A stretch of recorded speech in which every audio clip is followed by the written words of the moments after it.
Welcome in to another episode of the WestsLife podcast. I'm your host, Josh Barnett. We are sponsored by a Holman Barnes Group, including West Ashfield Leagues, the best place to watch the game live and loud on Sunday as we take on the Manly Warringah Seagulls.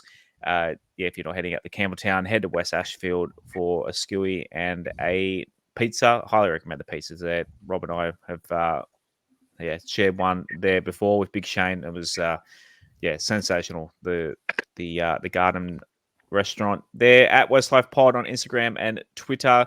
And if you want to support us and take part in the show, patreon.com/WestsLife. The Patreon members for this episode is a bit of a perk for them in this one. So we've got one of our members sitting in the background watching this. So we're not going live for this episode to the universe. So it's a bit of a reward for our Patreon members, and they'll get it a day earlier. So our Patreon subscribers probably listening to it on Wednesday, and then you're probably listening. Everyone else listens to this on Thursday. So patreon.com/WestLife. Another thing too, I thought too, boys, the WestLife stickers. I've still got a few stickers. So what I might do is next time I head to a game, if you see me at the game, I'm going to keep some stickers on me. So ask me if I have any stickers, and I'll hand them out at the footy, because we get so many people coming up to us and saying they love the show and that sort of thing now. So I'm going to give them a reward, hand them a sticker. Everyone loves a nice vinyl sticker. So, righto, previewing the Manly game on Sunday. I'll go to our guests first. Welcome to Mario Seags. How are you this evening? Very good. Good to be with you. And being a Philly fan, even better. Although this comes out Thursday. When's your next game? I think it's tomorrow, isn't it? Isn't it Wednesday? No, Thursday. You're right. Okay, let's just assume 3-0. 3-0. Looking good at 3-0. What could go wrong? Aaron Thompson, how are you this evening? Yeah, not too bad. Thanks, Josh. G'day, Rob. G'day, Mario. Thanks for coming on and joining us. I'm just a little bit down with all the negative media and us getting completely and utterly toasted by like everywhere that's coming out with articles, especially the one where we were mentioned in regards to the Super League guy. I forget his name off the top of my head, but I have got it's that. Yep. Yeah, it's a little hard to try to be positive about a team when we're getting blasted from every angle. Rob Bashara, I don't know about you, but I don't know. I'm used to it by now. Yeah, I'm almost immune to it. Occasionally I get a bit angry. G'day, guys. G'day, listeners. Hope you're all well. Look, yeah, I don't know how to explain it. I don't think I'm the right role model to be, having your views on West Tigers stuff, because I'm literally feeling hopeless right now. But it's not easy to watch the games, but I just kind of accept our fate before we play. And I think what's worse, guys, is I think within the club, I think there's just a lack of belief. So I don't even know. I don't care how well you train. I think deep down they're just expecting to lose, and it's up to the coaches to change that attitude. And whether that can change this week, I don't know. They've had the bye. They've had a little bit of a break from everything and everyone. But I agree with Aaron. The media's bashing us, but to be fair, we do enough bashing ourselves. But that's out of frustration, as for wanting our team to be better and our club to be better. So yeah, I don't know what to expect, but I guess every guest that you get on here, Josh, must be happy that they're playing us. Would that be right? I'm not going to argue. I look forward more to a Tigers game than probably to a Penrith game. Yeah, I'd imagine. Yeah, well, I mean, you've got a couple of guys out this week, but I don't know. You're definitely beatable. If the Manly team that showed up to play Penrith rocks up to Campbelltown on the weekend, I'll be very happy. But I don't want the Manly team that played the Storm last Friday night. Yeah, it's a big difference, isn't it? And I look at it and I go, what the hell is the difference? So obviously there's more feeling between Manly and Storm than there's ever going to be between Manly and Penrith. I think that there's just a history that you just assume that these players grew up watching the 40-0 grand final, and so they've, and the Battle of Brookvale, stuff like that, it gets talked about so much by the media even today. You just assume that, it's probably one of those things when a player joins the Manly club that they're, made to watch 2 or 3 of those games just to say, we hate the Storm. Yeah, well, we mentioned it last week when we were giving our tips, and I said that the Manly Melbourne game, they just hate each other and it should be a bash up. But I just couldn't believe how well you blokes defended and mauled the Storm players. From what I saw with that soft defence the week before against Penrith, it's like racehorses now. You just don't know which racehorse is going to show up to the track. A lot of it was the Storm.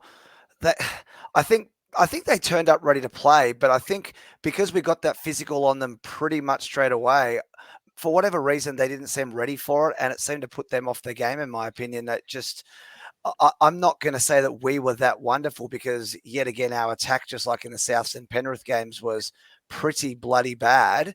But we made up for it in defence, and we've just been so up and down with those defensive performances. You know, look at the Parramatta and Knights games, and where the hell was this defence then? Yeah, well, you got off to a good start in the year, and it looked like the wheels were kind of falling off. So you really needed that win. I just hope you guys go easy on us this week. Mm-hmm. I mean, I don't, because losing to no one now wants. No offense, but no one wants to be the first team to fall to you lose guys. the virginity. Someone's going to be. You're not going to go winless. I think that's an absolute definite. I'm kind of hoping it'll be, you take Penrith or Storm during Origin or something again. Fair enough. Speaking of Manly, there's come out this week that the West Tigers are possibly looking at Josh Schuster from Manly, and also St George Illawarra's Junior Amone. What are your thoughts on these potential signings, Az? Not too sure about them. Junior Amone, I'd probably pass on Schuster. Was it Schuster you said, sorry? Yeah. Yeah, Schuster, I think there's a lot of potential in Schuster. Benji would probably be interested in Schuster, considering I think it was Schuster's debut. Benji was his opposite, and he had some compliments for Schuster after the game, which I thought was really, really nice. Never put that together. Rob, what about you? Yeah, look, Amone can attack a bit. Schuster's a bit of an interesting one. Schuster's a super talented guy, but to me, he's probably a more skillful version of a Bryce Cartwright in his early days. Just very skillful, can offload, can set up play, but lazy as buggery and a poor defender, poor trainer.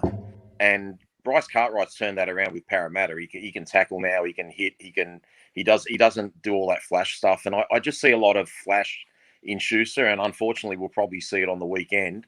But he just looks like he's cruising in defence and jogging, and he just looks like a lazy guy. So I'm not a fan of actually getting him, but I know the guy can play, but I just don't think he's ever going to get to his full potential. Mario, everything that Rob kind of described Schuster there, would you agree with that? I wouldn't disagree with any of it. And you add the fact of the whole, scared of rainbows thing.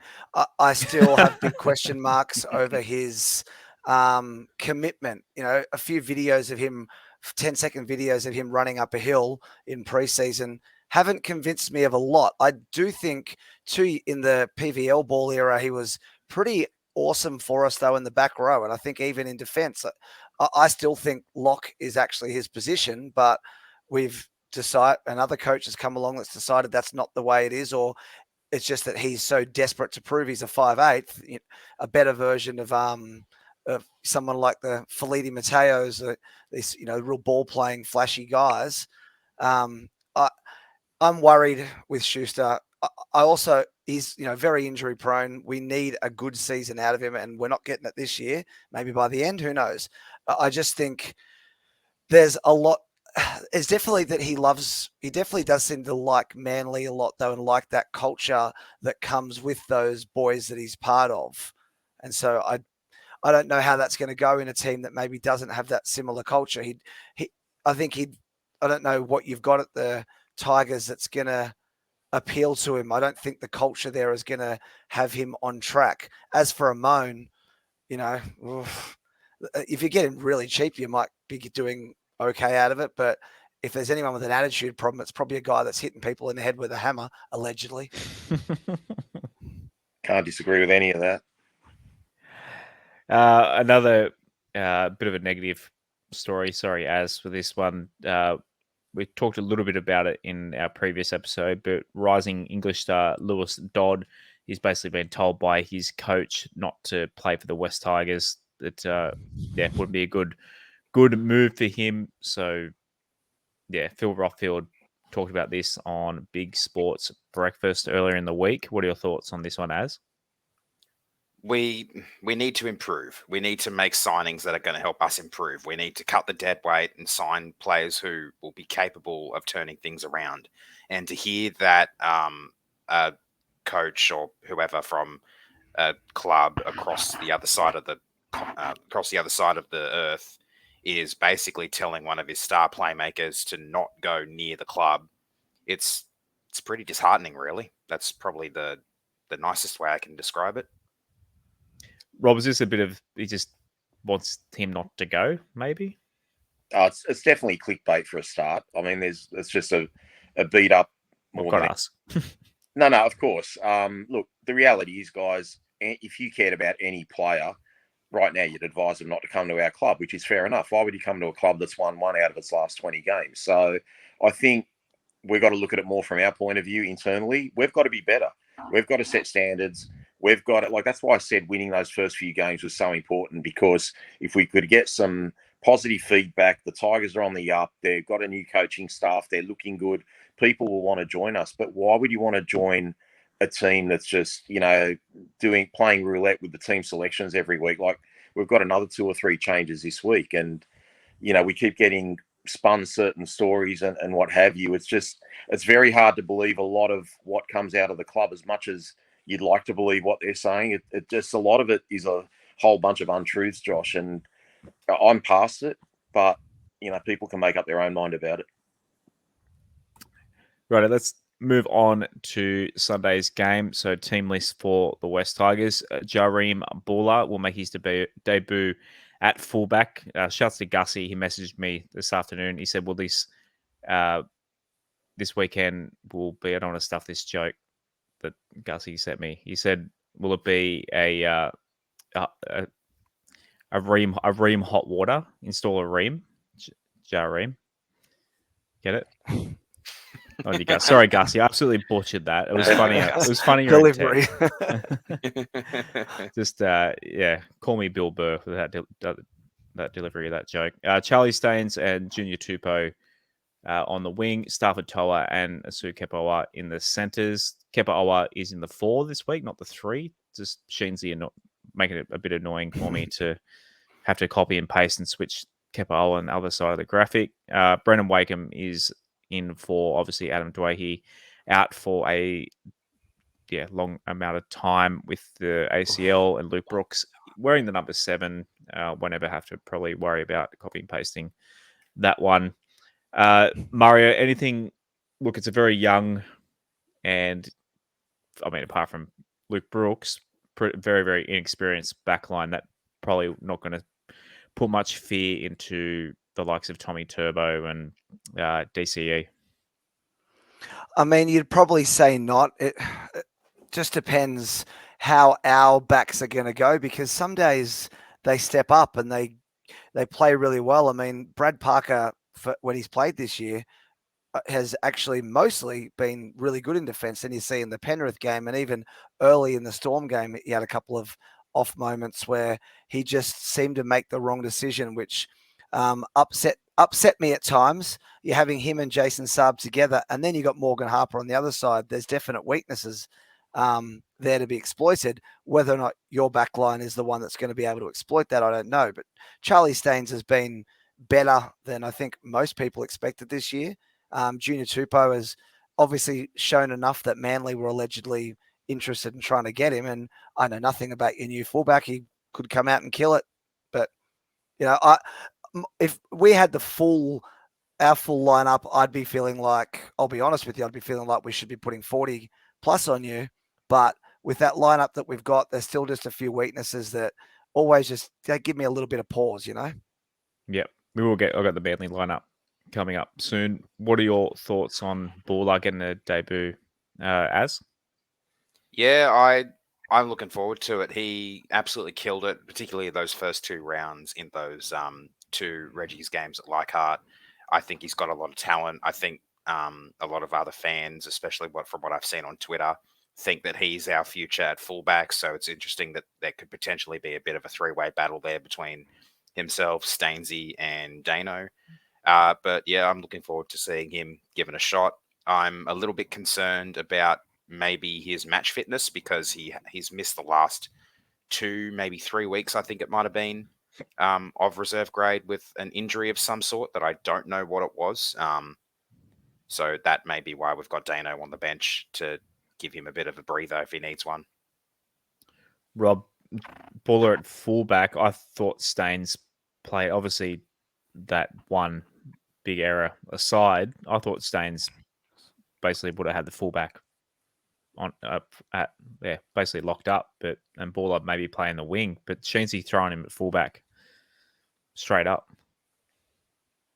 Yeah, look, they've got high regard for him. I want to give my opinion, but I also want to play a little bit of devil's advocate.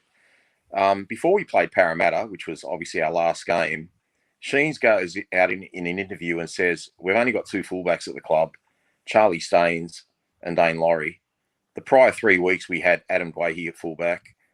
Now we've got Jareem Buller at fullback. And like you just said, so let me make my point clear about Staines. I believe Staines is a winger. I don't believe he's our long-term fullback. 100% agree with that. And if the club takes that stance, I'm fine with it. But he had a bloody good game last week or last game. So what are we doing?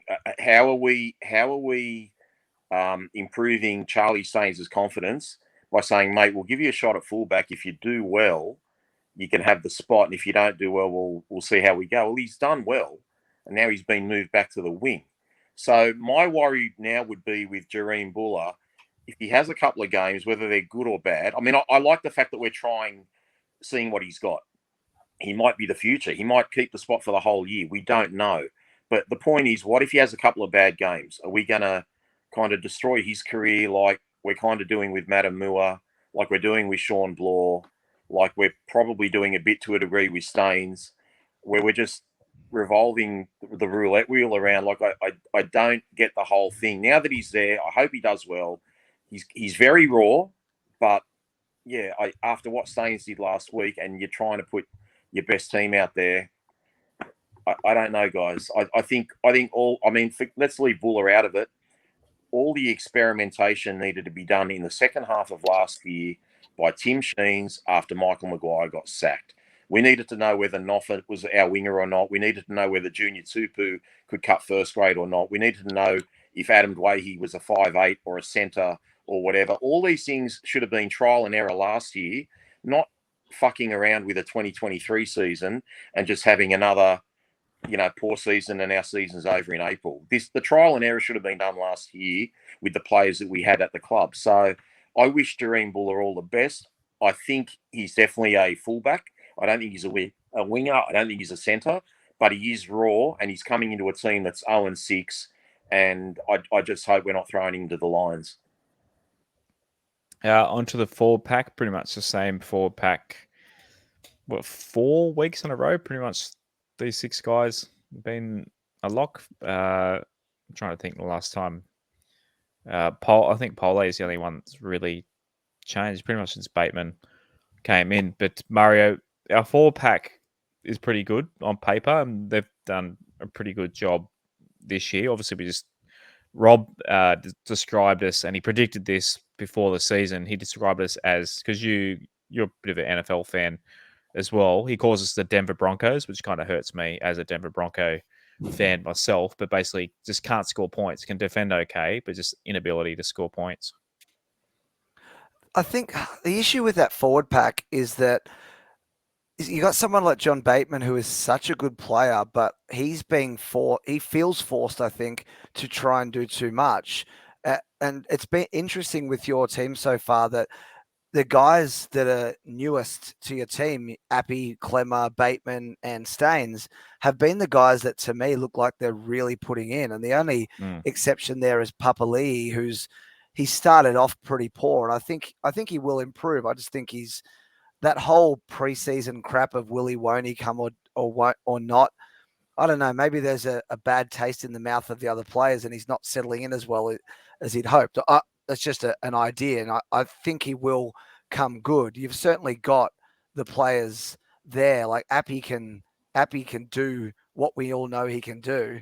It's just whether or not the rest of the team can go with him. But if these forwards can just go up the middle, which I think was it the Parramatta game, or was it even the one before that, where you guys really seem to be going hard up the middle, focusing on that a lot more than in the previous weeks.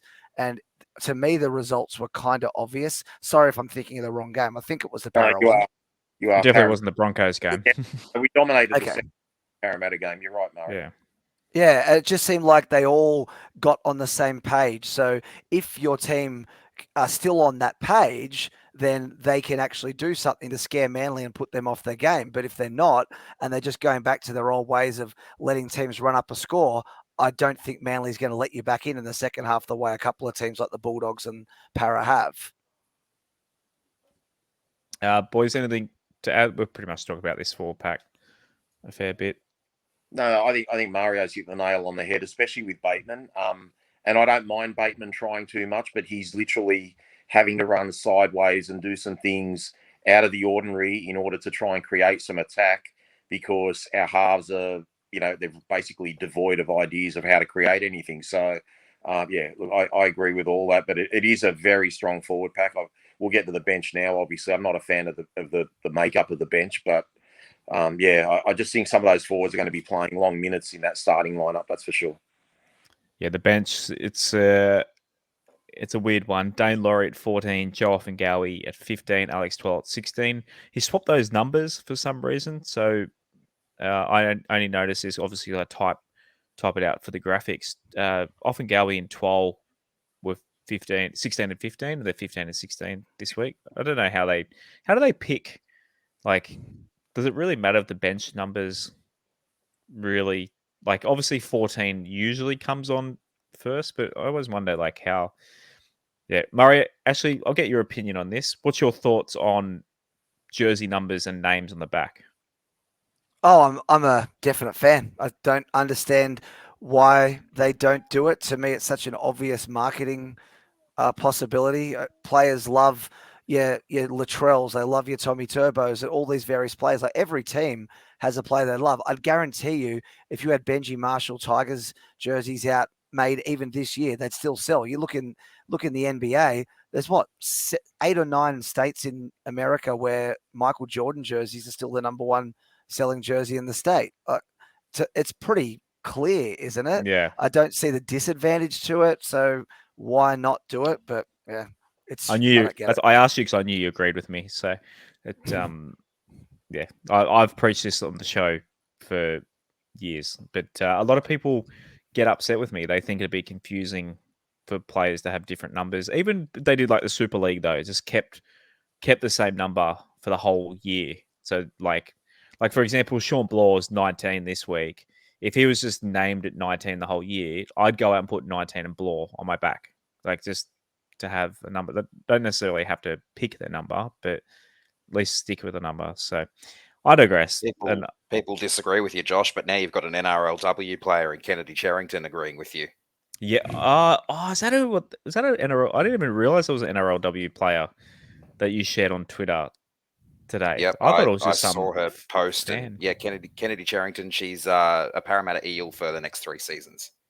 Yeah, right. I didn't realize it was an NRLW fan. Her Twitter looked like, I thought she was like 15 years old. I didn't realize it was actually an NRLW player. There you go. She's very active on Twitter. Okay. Well, I'm a fan now. Even though she plays for Parramatta. Yeah, she signed a 3-year deal for Para. Yeah, I'll give her a follow. Dane Laurie, Joel Fingowie, Alex 12, Tommy Talau on the bench, Alex Safar for 18th man. As I said, my guy Sean Blaw is at 19. A few people came at me on socials today saying I disagree with this and they think Blaw's had a poor season. I disagree. We'll get to that though. Justin Matamua, David Nofaluma, and Jakey Simkin has also been dropped as well. Mario, why? What's your guess that we have? I mean, Tommy Talau, you could argue is a forward, but another fullback on the bench. What is Sheensy thinking here? This is some Sheenier stuff all the way. Get Fitzhenry back out there next.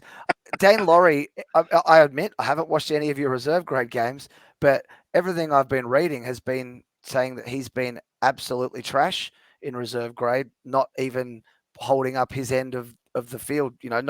He should be out there dominating. He should be out there saying, I'm better than all of you. I'm going to show you absolute losers how to play. And yet the opposite's been happening. Is a real attitude issue with Dane Laurie. It's not. I think we all excuse the whole him in a Penrith jersey thing as just being, well, he grew up as a Penrith fan. He used to be at the club. I think that's fair. He could celebrate their successes. And it was an error of judgment. But maybe it looks like now it may have just been pointing to a bigger issue. And I mean, I don't get it. The fans of the club obviously love him. I think we can all say that. Everything I've seen says all Tigers fans have absolutely loved him and raved about him for a long time now. Why was he? It seemed like he was dropped a little soon for mine. I don't think he was playing well, but the whole team wasn't. And he felt a little bit like a scapegoat. And he's, instead of saying, fuck you, Sheensy, I'm going to prove you wrong, he's gone the opposite direction and thrown a tantrum. Rob, would you agree with that? Yeah, I can't disagree with it at all. But, it goes back to the point, you've mentioned Sean Bloor, you mentioned Dane Laurie. Like, we look at Dane Laurie, came from Penrith to us on a swap with Paul Momirovski without a pre-season under his belt, came to us oozing confidence and was arguably, if not our best player a couple of years ago, at least our second in the top two or our second best player. Now he's just a shadow of himself. As we said last week, he got run down by Jordan Rankin. I know he put the Union player over for a try. He dropped the ball, but he's just and then to have Tom Talau there. Tom Talau wants out and wants to go to Manly. Yet we're putting guys who want to be there. I know Sean Bloor made a couple of errors last week, but they were positive errors, for want of a better term. Trying to promote the ball, trying to do something. I just don't get this pack. This reminds me of when we had Joel Reddy and Tom Humble on the bench. I mean, you don't have Tom Talau and Dane Laurie there on the bench at the same time. So I just can't see Sheens going with this bench, because they've literally got one prop in Alex Twal, who's a plotter, and Joe Offengawi, who's basically a back rower who's going to be having to play some middle forward now. So again, I'm expecting Dave Klemmer to have 65 minutes. And as I sarcastically said on Twitter today, Dave Klemmer's in career best form, in my view. By next year, he's going to be playing like Sharon Woods. He's going to be burnt out. He's going to be burnt out. I mean, and Sheens talks about wanting to preserve Bateman for 3 or 4 years, and he's got 3 or 4 years. Well, so's Klemmer. So Klemmer's got 3 years. We need to look after him. He can't be playing 65, 70 minutes, and Laurie gets a token 8 or 9 minutes at the end of the game like he did against Melbourne. We need a balanced bench, and that's not a balanced bench, guys. And we're already struggling. And like I said, hopefully an hour before kickoff, we get 1 or 2 of those blokes on that extended bench put onto this real bench. But it's just jaw-dropping that we look like we don't even want to try and win a game with our selections. That's part of being good coaches. And I don't think we've got a good coaching staff. As obviously, Sean Bloor's my guy, and I'm super biased, and I think people are telling me, as I said earlier, that he's not playing well as maybe as I'm talking up, even though I obviously watch him closely, and every time he has the ball, he's second in offloads for the team, and he's only played he's averaging 40 minutes per game. Basically, if he is tackled, he's most of the time on his feet, so he gets quick play the balls. Am I being biased? I think he's playing better than people think, and obviously Sheensy thinks as well. Or am I just looking into his beautiful eyes too much? Honestly, no, I don't think you're being that biased. He hasn't really had too much of a chance to perform in a lot of games. I think there was one game where he might have had a bit of a down day. That may have been the Para game, but before that, I thought he was going quite well. Like you had the player ratings last week so far, or the average ratings last week, and if I remember correctly, Bloor was somewhere like mid-range. So it's easy to say a mid-range player in a bad team is performing poorly, but to be quite fair to Glory, I've actually quite liked what I've been seeing from him when he's been given a really good shot at it so far this year. Well, we said it in the round 5 loss, Josh, when we lost to the Broncos and we got smashed. Sean Bloor played well and Alex Seyfarth played well, yet they were on the extended bench before the Para game before Sean Bloor got promoted. So I couldn't even work out why they weren't in the first 17 after they played well. Why don't we reward players when they play well? Just like we've just moved Staines from fullback to wing this week. Why? Just why? I get if he's not the long-term solution, fine. Then why did you play him against Parramatta? There's just no rhyme or reason to our selections at the moment, Josh. And it's easy for us to sit back here and criticise. But at the end of the day, all we can go off is what the results show on the field, and we're 0-6. So obviously they're not doing their jobs properly.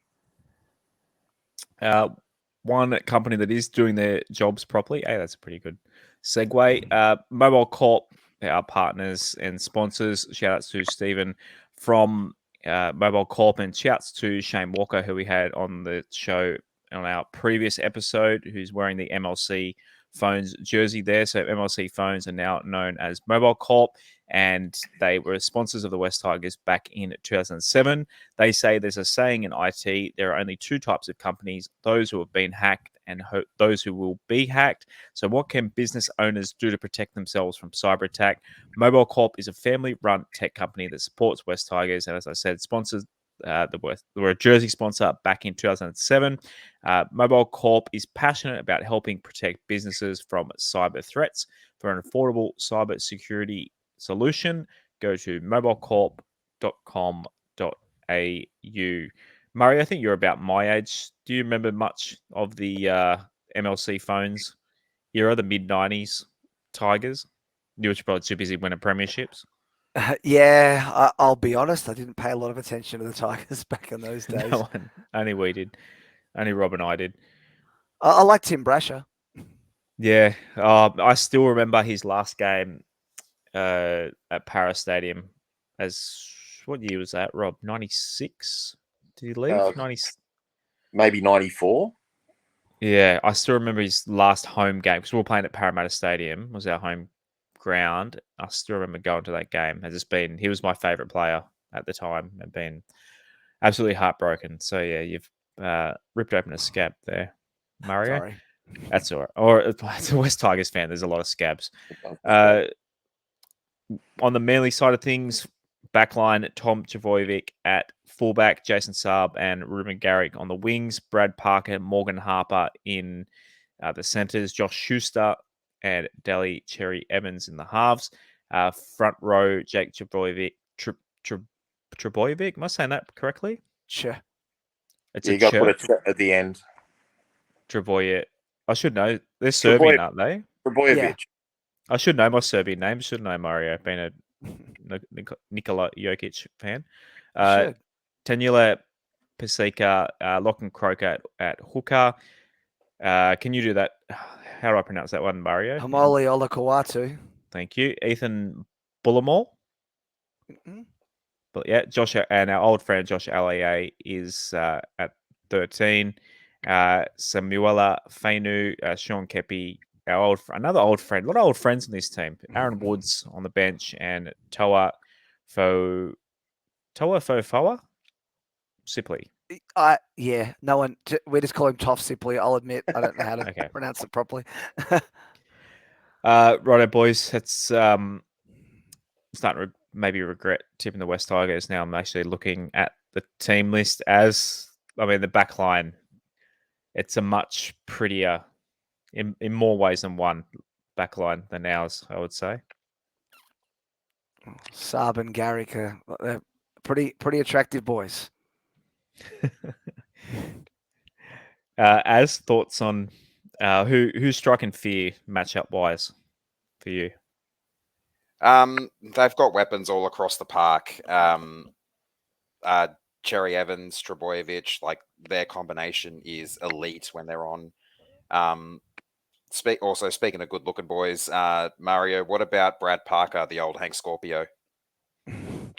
I mean, Brad does his job. I will always have a soft spot for Brad Parker. I don't think there's any player who's done more with less.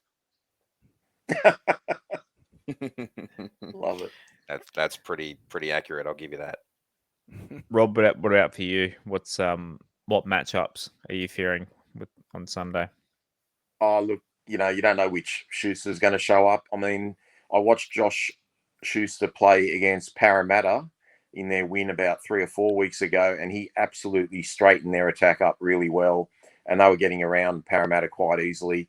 Trebojevic is the Tom Trebojevic. He's the one that we've got to watch. He's outstanding. Manly do have a bit of a different right edge from what they started the year with. So they got Harper and Saab there, who hadn't been playing there recently. I forget the name of the Polynesian boys that were there on the right edge, but they're not there. So look, that could be an advantage our left side. The forwards, I mean, geez, are we actually going to lose to a team with Aaron Woods in it? So look, we've got to watch Ola Kawadu. He's an absolute beast. The shot that he put on Justin Olam last week was it actually still puts fear into me just thinking about it. What these footballers earn, they deserve every dollar they get, honestly. Look, Paseka was one of our guys. For some reason, Justin Pascoe let him go after a magnificent 2-try performance in the under-20s. Don't know what sort of deal was going on behind closed doors there, but we did get Matt Ballin, so I guess it was all right.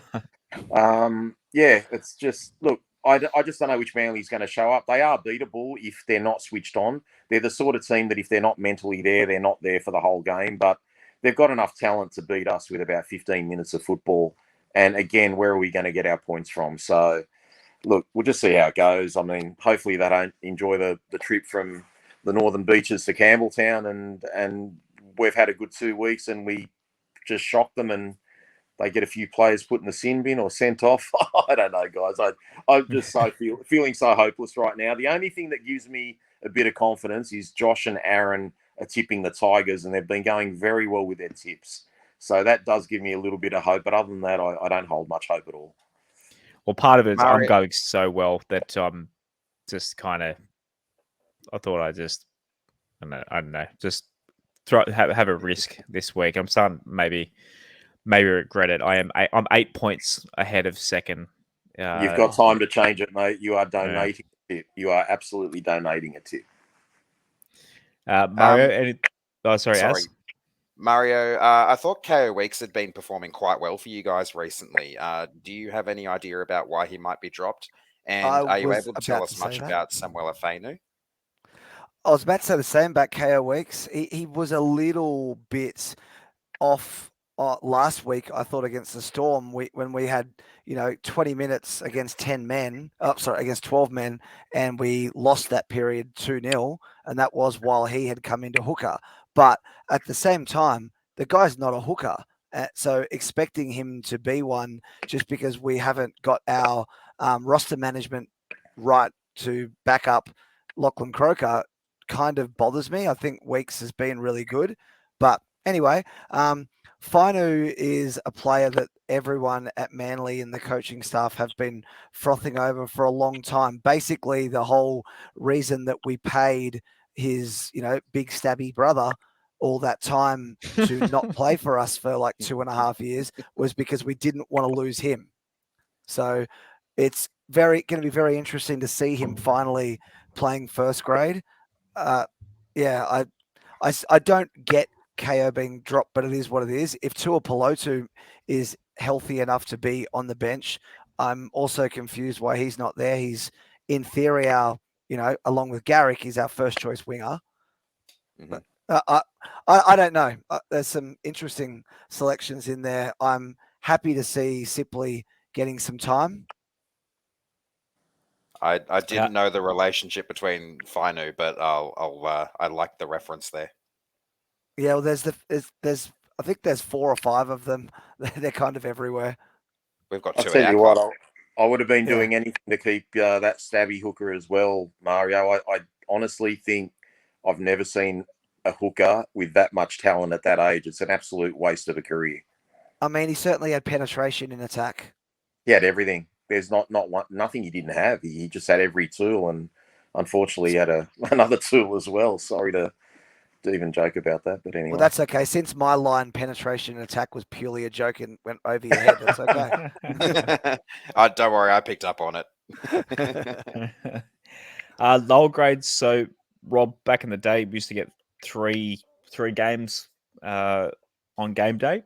Yep. Sunday Arvo, you do this week. So the Fleg and the New South Wales Cup teams are playing all on the same day. So New South Wales Cup, Noff has been named on the wing. Will Smith and Cade Hill in the halves.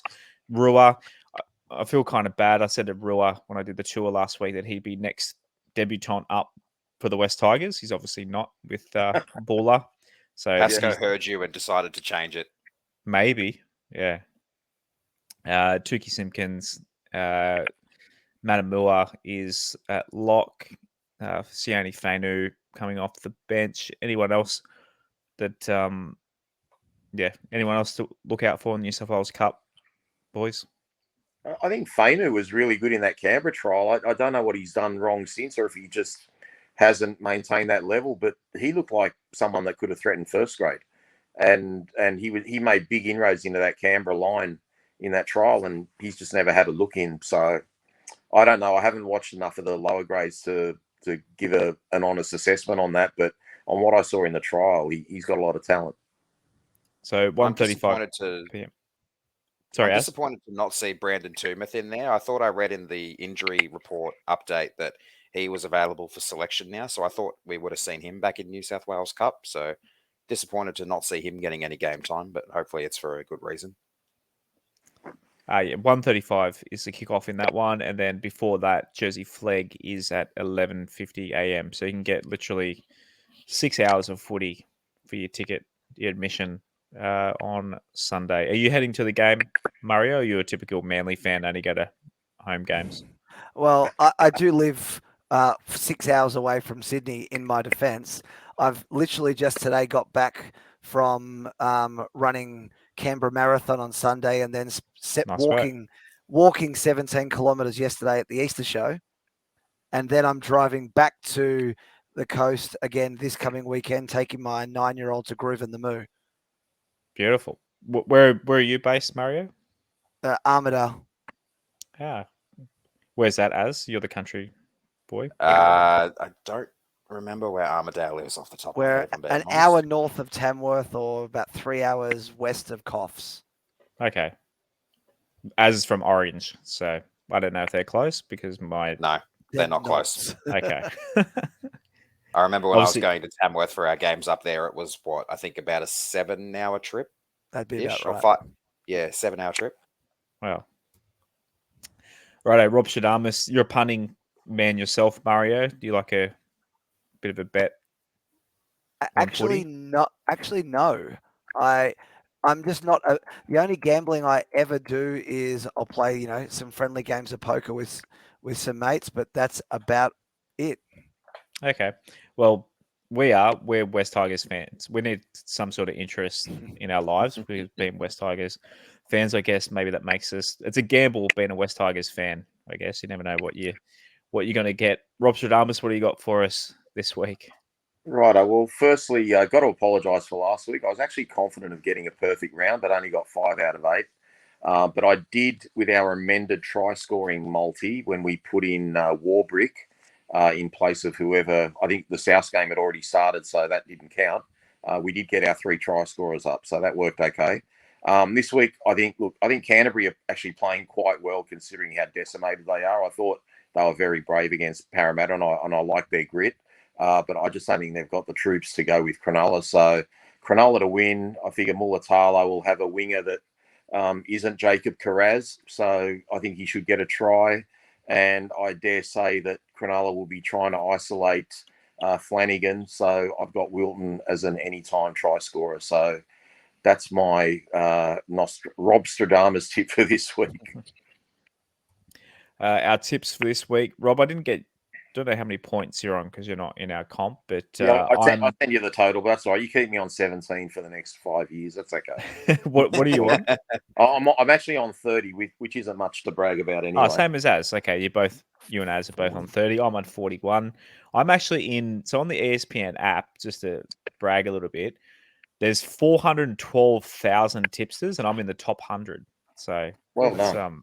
yeah, and the West Tigers, I'm tied first in the West Tigers fans. West Tigers fans comp, I think, 4,000 people, and I'm tied first. So, uh, I haven't put. I wish I had to put money where my mouth is, but by tipping, I literally win. It's to win nothing. There's no money or anything. Have you So, tipped the Tigers once this year, Josh? I think You tipped him in the first 2 rounds. Yeah, There same you as go. me. Yeah. You could be even higher then. Yeah, the first couple of rounds, I'm actually really shocked because my first two, I think I only got fours or something. But I think the tipping's actually been really hard this year. Very So, hard. yeah, I think Says the guy who's got 2 perfect rounds now. yeah, and didn't put, like I said, put no money, anything. Meanwhile, on it, I'm on 27. Oh wow. It's I'm been a not rough going year. as terrible as I thought I was. Yeah, you're not last in the comp as I'm like I said earlier, I'm 8 ahead of second in our Patreon comp. So enough bragging. Anyway, Friday, who you got on Thursday night? Mario. I've tipped Bunnies. Rob's tipped Bunnies. Az has gone Panthers. I'm leaning towards Panthers. I'm looking forward to watching that game. I think it's going to be an absolute cracker, but I think Penrith will just get them, just based on. I think they've got a lift after that Knights performance where they didn't deserve the win. The ref handed it to them, in my opinion, but I think they'll have a big improvement from that. Az, why have you gone Penny Panthers? Much the same reason. I actually ended up tipping the Rabbits in round 2, I think it was, when these guys met for the first time. I thought the Rabbits would be on a bit of a roll and the Panthers would still be feeling the effects of the losses of Appy and Viliami. I think they're a little bit better placed now. They had a couple of really good weeks in the middle there against the Raiders and Manly. Before, what was a game they probably should have lost last week. And I think Ivan's going to give them a good kick up the backside. And I think they'll be a bit too good in this one, but it is going to be an absolute belter to open up Anzac round. Broncos Para, as you've zigged them, Rob and I have gone Broncos. You've gone Eels. Mario, who have you got in this one? I am going Broncos, even though I don't think they were that impressive last week from a lot of the game. I think the Eels are going to start Hodgson, which will make them much worse than they were last week.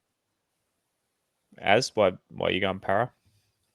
Para have generally had a pretty good record against the Broncos up in Darwin. The conditions there don't seem to affect them all that much at all. The only person in the Para staff that gets affected is the coach with all the water he ends up drinking. But yeah, I'm sniffing a bit of an upset in this one. I think the Eels have the potential there. I don't like the Josh Hodgson back in the 9 jersey selection because he hasn't been all that great for them.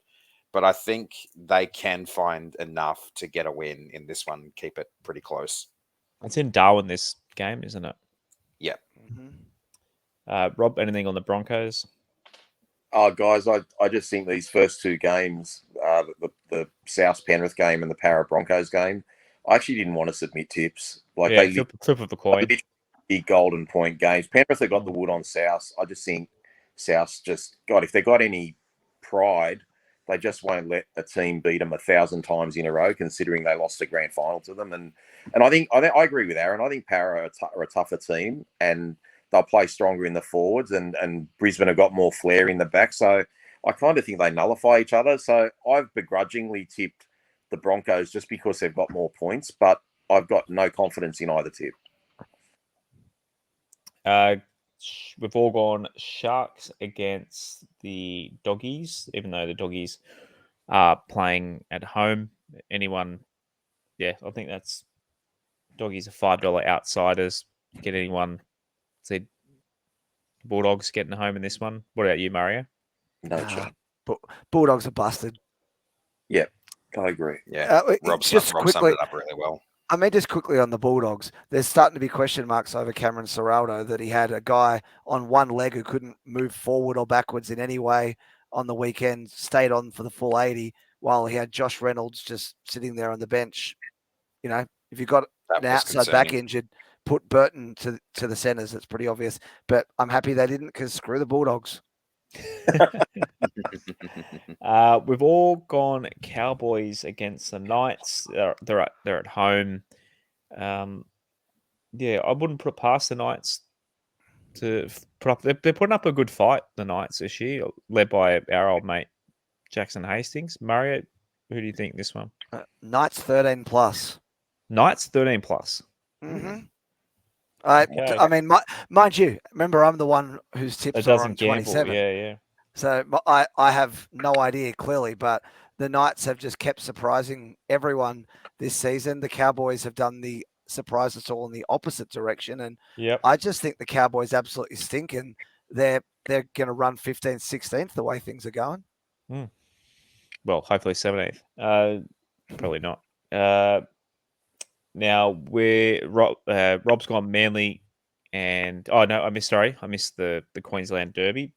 Rob's gone Titans, as and I have gone Finns up. What are you thinking, Mario? I also went Dolphins, but I think this is going to be a really fun game. The Dolphins have been a good watch, and the Titans are my favorite team to watch this season. They are absolute chaos.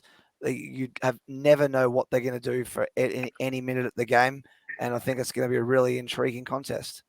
Yeah, I remember that was the West Tigers back, 5 years ago. Any thoughts on this game?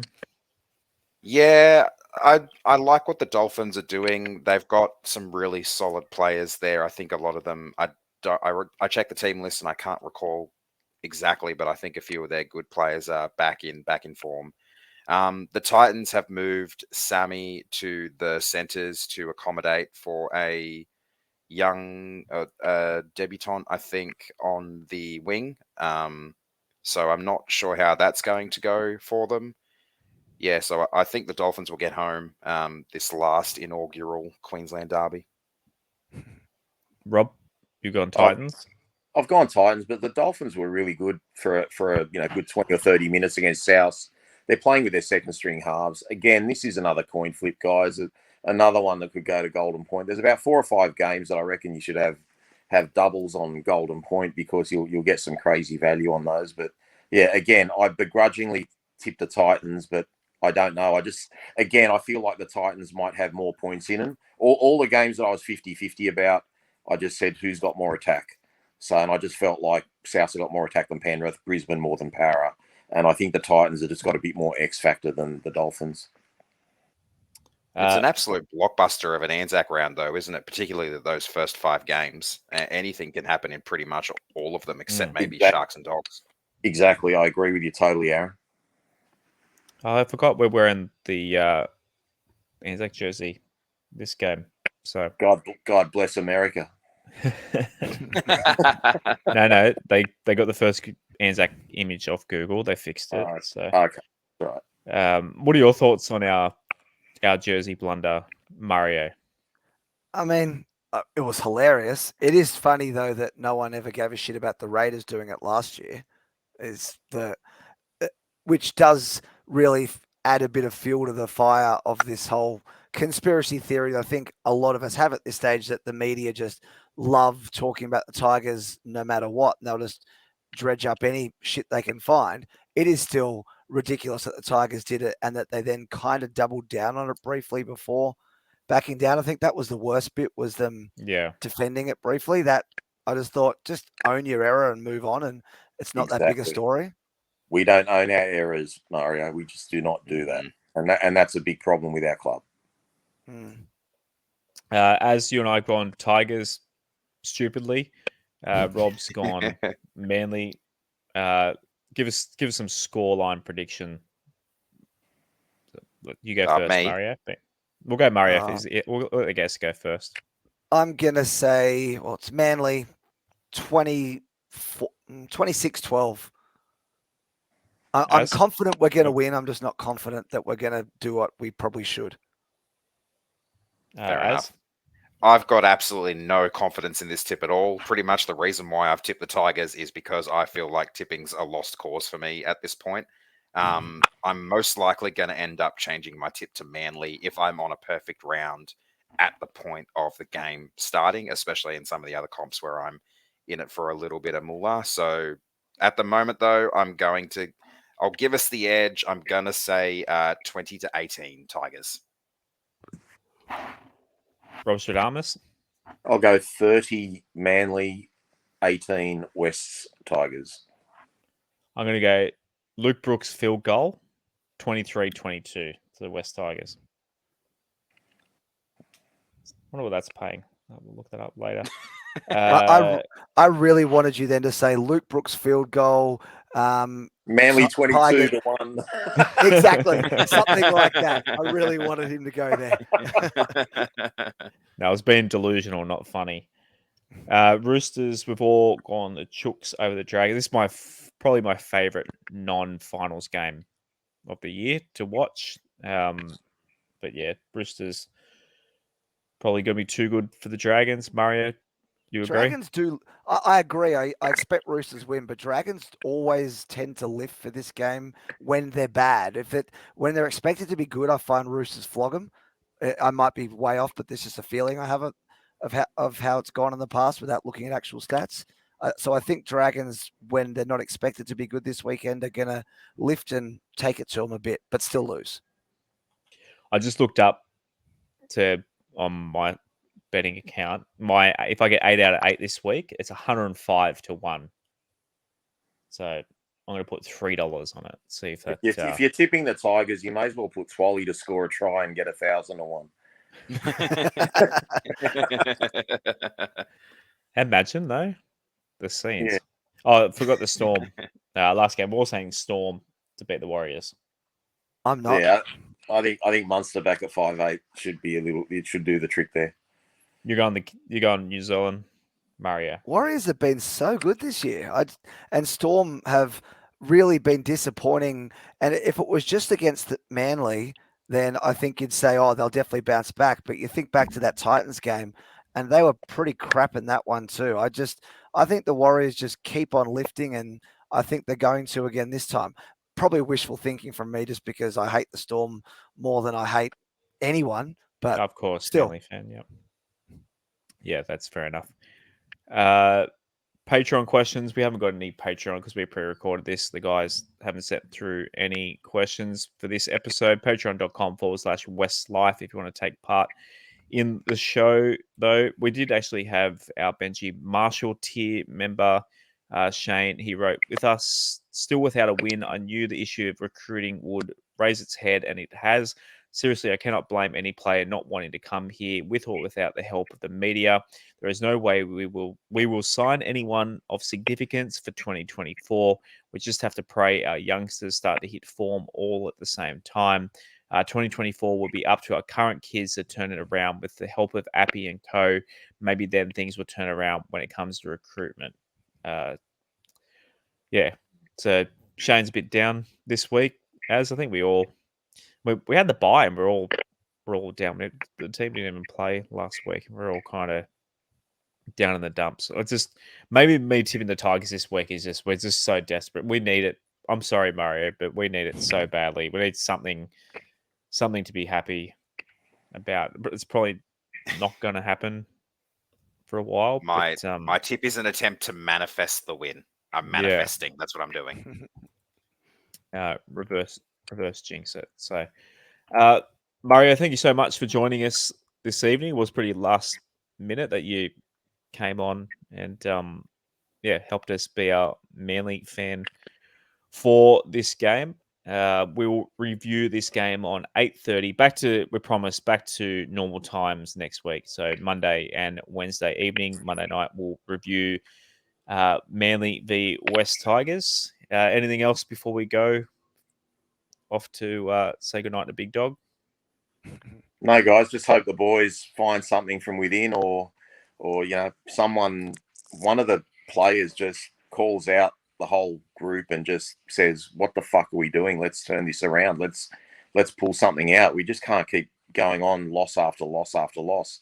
Someone's got to believe in the cause, and I just don't see any belief in that camp. I think someone in your team just needs to yell at Cattle Dog and just have some fun. Exactly. Just Fibros versus Silvertails. Exactly. Just Get Clemmer to do it. Let's get Roy Masters to give him a pre-game speech. Maybe we need to get Jackson Hastings down there just to jump in the middle and have both teams just go, "You fucking bastard!" and everyone run.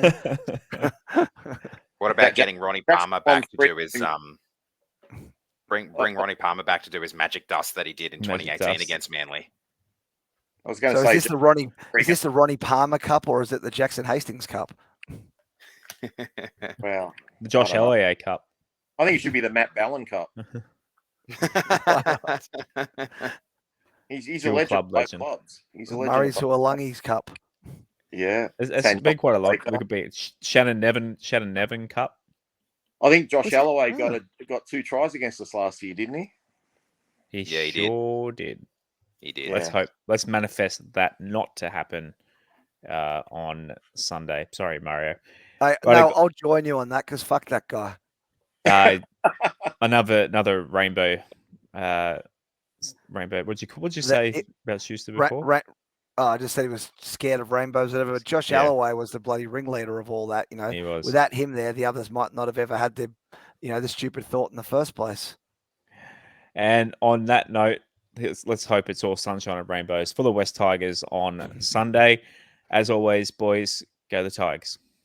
Go the Tigers. Thanks, guys.